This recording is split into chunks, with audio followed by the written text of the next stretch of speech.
ایک میرا سوال یہ ہے، جو بھی آپ نے بات کی تھی نا کہ ایک لڑکا چھوٹی چھوٹی سی باتوں پہ رشتے ریجیکٹ کر رہا تھا، تو کیا چہرے کی وجہ سے رشتہ ریجیکٹ کرنا کیسا ہے؟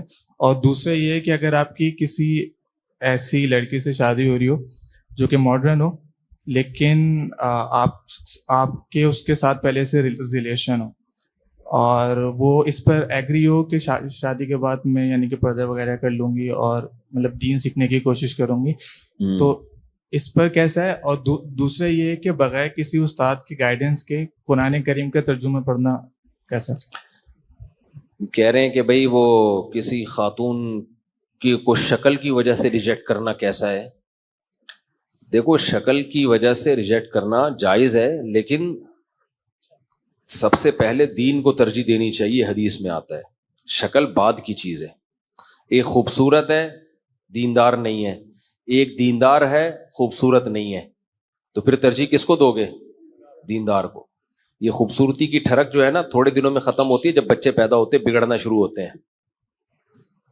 ہاں دیندار بھی ہے خوبصورت بھی ہے، اور ایک دیندار ہے خوبصورت نہیں ہے، تو وہ چلو بھائی وہاں دینداری بھی مل رہی ہے خوبصورتی بھی مل رہی ہے، تو پھر خوبصورتی کی بیس پہ ترجیح دے دو.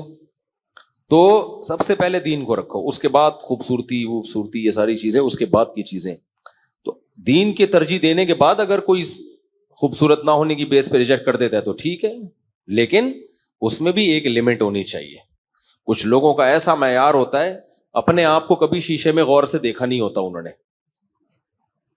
ہمارے ایک جاننے والے تھے، ان کی شادی ہوئی، لڑکا تھا، تو اس کے احساس کمتری میں چلا گیا. جب دلہن کو دیکھا نا تو بار بار کہ میری بیوی تو خوبصورت نہیں ہے. تو ہمارے استاذ واقعہ سنا رہے تھے، کہتے ہیں اس کو میں نے کہا کہ تو نے کبھی اپنے آپ کو شیشے میں دیکھا ہے؟ کہہ رہے 100 دفعہ دیکھا. کہہ رہے آج اس نیت سے دیکھ کے میں خوبصورت ہوں یا نہیں ہوں. کہہ رہے جب دیکھا نا تو ذرا بھی اس میں حسن نہیں تھا. کہہ رہے جب اس نیت سے دیکھا نا بہت غور کیا کہ کسی حسن کچھ نظر آ جائے، تو نظر ہی نہیں آیا نا اپنے اندر. تو کہہ رہے اس کے بعد سے ٹھیک ٹھاک زندگی گزار رہا ہے. یعنی اس نے پھر یہ سوچا کہ اس ڈیزائن پہ یہ بھی کیا ہے، غنیمت ہے. تو اپنی حیثیت بھول جاتا ہے انسان، کبھی مالی حیثیت بھول جاتا ہے، کبھی جسمانی حیثیت بھول جاتا ہے. ہر ایک کو حسینہ چاہیے بھائی. ساری دنیا، وہ سارے مزے دنیا میں نہیں اللہ نے رکھے. ایک حد ہوتی ہے، ٹھیک ہے کسی حد تک اٹریکشن ہو تاکہ اس سے محبت بھی تو ہو نا. تو لیکن بہت زیادہ اس میں جانا اور بالکل ذرا رنگ بھی ایسا ہونا چاہیے اور ناک ایسی ہونی چاہیے، قد اتنا ہونا چاہیے اور یہ والی زبان ہونی چاہیے اس قوم کی. جو لوگ یہ کرتے ہیں پھر ان کو اس طرح کی مل جاتی ہے، لیکن ان کی حالت یہ ہوتی ہے کہ جب دانت تھے تو بادام کھانے کے پیسے نہیں تھے، اب جب بادام آئے ہیں تو منہ میں کھانے کے لیے دانت بچے نہیں. تو مل تو گئی حسینہ، لیکن خود اب اتنی عمر ہو گئی ہے کہ اب وہ بڑھاپے کی طرف جانا شروع ہو گئے. بچے بڑھاپے میں پیدا ہو رہے ہیں. تو ہر چیز کی ایک حد ہوتی ہے یار.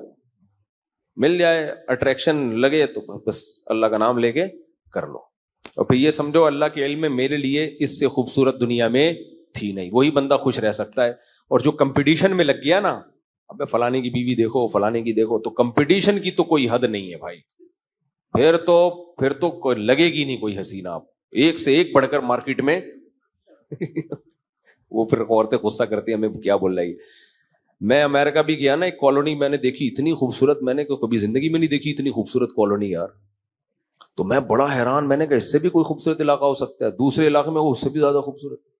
ہم کہتے ہیں نا جنت کتنی خوبصورت ہوگی، بھائی جب دیکھیں گے نا تو ہم کہیں گے بھائی یہ تو بہت خوبصورت جنت ہے. اور حدیث میں آتا ہے کہ جو اوپر کی جنت ہوگی نا، جو وہ اس سے بھی زیادہ خوبصورت ہوگی. تو یہ خوبصورتی کی کوئی انتہا نہیں ہے. یوسف علیہ السلام اتنے خوبصورت تھے کہ آدھا حسن اکیلا یوسف علیہ السلام کو دیا گیا تھا.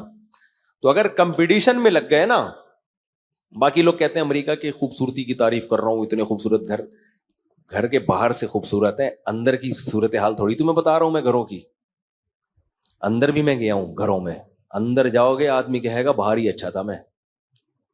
اتنی وحشت ہے نا، اتنی. بڈھا ہوگا بیچارہ پڑا ہوا ہوگا، کوئی پوچھنے والا نہیں. ایک یا بڈھی ہوگی، اتفاق سے کہیں کہیں بڈھا بڈھی دونوں ساتھ نظر آ جاتے ہیں.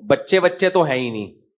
ابے اس سے ہمارا انڈا موڑ کا گھر 1000 گنا بہتر ہے یار, گھر میں بچے تو ہیں, گھر تو ہے, لوگ تو ہیں, پبلک تو ہے.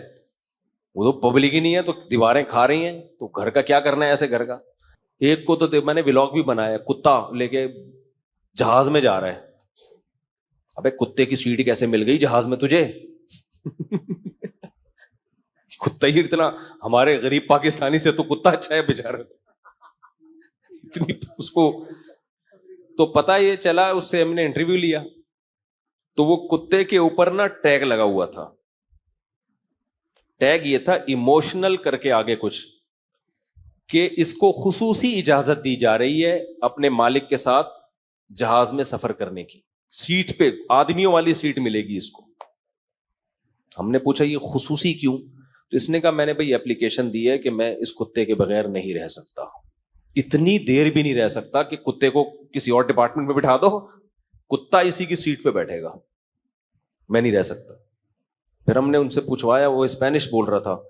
میں نے کیسے پوچھو کیوں نہیں رہ سکتا؟ تو اس نے, گورے نے کہا میری کوئی اولاد نہیں ہے کیونکہ میں نے شادی نہیں کی, گرل فرینڈ تھی, تو اب میرا یہی ہے.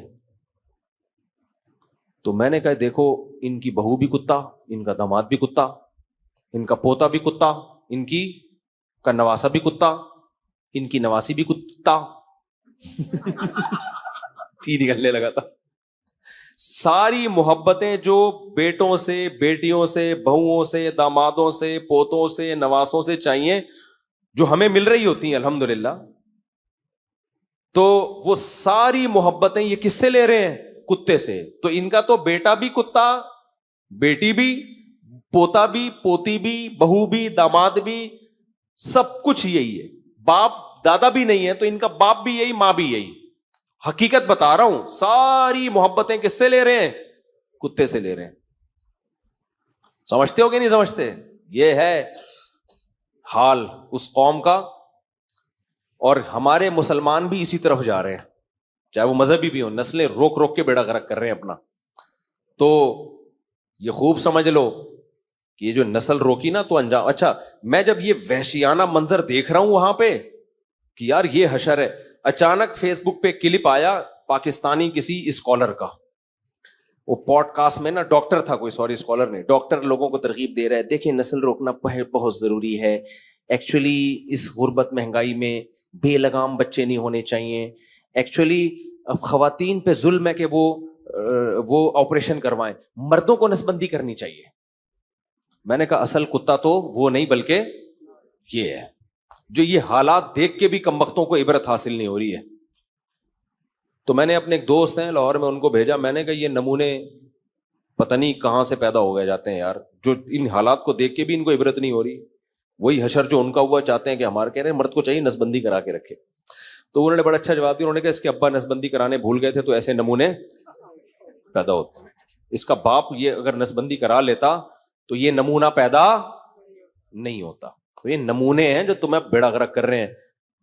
ایک صاحب ہم ملے مجھے چند دن پہلے, حالانکہ اچھے بھلے نمازی ٹائپ کے آدمی ہیں, دیندار فیملی سے تعلق ہے, مجھے کہنے لگے دیکھیں مفتی صاحب ایکچولی میں تو اسی کا قائل ہوں کہ بچے نا اپنی آمدن دیکھ کے ہونے چاہیے, یہ نہیں کہ آمدن ہے نہیں بچے آئے جا رہے. تو میں نے کہا کہ چلے ایسا کرتے ہیں آپ ایک, اچھا میں ان کو بتا رہا ہوں کہ جاپان میں بڈھی عورت کے واقعہ ہوا کہ مر گئی, لاش سے پتا چلا ہے, بدبو سے پتا چلا ہے کوئی مر گئی ہے. یہ نسل روکنے کے نتائج ہیں. اس کے بعد بھی یہ الفاظ کہہ رہے ہیں کہ نہیں دیکھیں ایکچولی انسان کو اپنی جاتے ہیں پیسے کے حساب سے. تو میں نے کہا پھر آپ بتا دیں کہ کتنے پیسوں میں کتنے بچے ہونے چاہیے. ایک فارمولا بنایا تاکہ میں بیان میں نا پھر لوگوں کو بتاؤں, بھائی جس کے 1 لاکھ تنخواہ ہے اس کے 1 بچے, جس کے 2 لاکھ ہیں اس کے 2 بچے, جس کے 1 کروڑ ہے اس کے 10 بچے, اور جس کی اتنی آمدن ہے اس کے نہیں ہونے چاہیے. تو کوئی فارمولا بتا دو بھائی, کیا خیال ہے؟ پھر میں نے کہا یہ آپ کو پتا نہیں ہے کہ جتنے ارب پتی لوگ ہیں نا ان کے بچوں کی تعداد اتنی کم. یہ نفسیاتی بیماری ہے, یہ جو ہے نا دماغی بیماری ہے کہ بچے ہو جائیں گے, کھائیں گے کہاں سے. یہ نفسیاتی مرض ہے جو اللہ پہ توکل نہ کرنے کے نتیجے میں پیدا ہوتا ہے. یہ کوئی فلسفہ نہیں ہے, فلسفہ ہوتا تو پھر بتا دیتے. کیا خیال ہے بھائی کہ بھائی اتنی آمدن ہو تو اتنے ہونے چاہیے, اس سے کم ہو تو ہم تو دیکھ رہے ہیں جس کی جتنی زیادہ آمدن ہے بچوں کی تعداد اتنی کم ہے. اس کا مطلب یہ ہوس ہے, یہ دنیا کی محبت ہے. سمجھتے ہو کہ نہیں سمجھتے؟ یہ مسئلہ نہیں ہے کہ آمدن کی وجہ سے, یہ منجن ہے جو مارکیٹ میں بک رہا ہے. اس لیے نہ اٹھا کر پھینک دو باہر گلی میں, نئی تہذیب کے انڈے ہیں گندے. کیونکہ جب نسل روکو گے تو پھر بریکیں فیل.